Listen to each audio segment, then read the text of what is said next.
Hello বন্ধুরা, তো আজকের রেসিপিটা সকালের জলখাবারের জন্য আমাদের রেগুলার একটা চিন্তার কারণ হয়ে দাঁড়ায় যে আজকে রুটির সাথে কোন সবজি হবে। একঘেয়েমি সবজি সত্যি রোজ ভালো লাগে না, তো ওরকমই একটা রেসিপি আজকে আমি দেখাচ্ছি।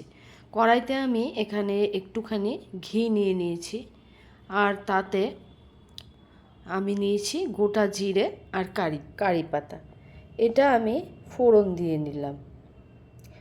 এই ফোড়নটাই এই যে সবজিটা, এই রেসিপিটার একদম আসল টেস্ট আনবে। এরপরে আমি আলাদা করে মুসুরের ডাল আর ডুমো ডুমো করে কুমড়ো, পরিমাণ মতো জল দিয়ে তার মধ্যে কিছু কুচনো পেঁয়াজ আর দিয়েছিলাম কাঁচা লঙ্কা, এটা দিয়ে সেদ্ধ করে রেখেছি।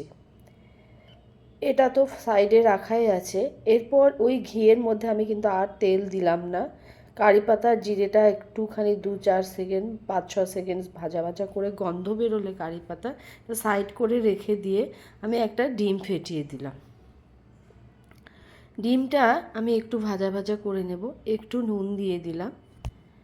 এরপরে আমি একটু ভাজা ভাজা করে নিয়ে সমস্তটা একসাথে মিশিয়ে নেব।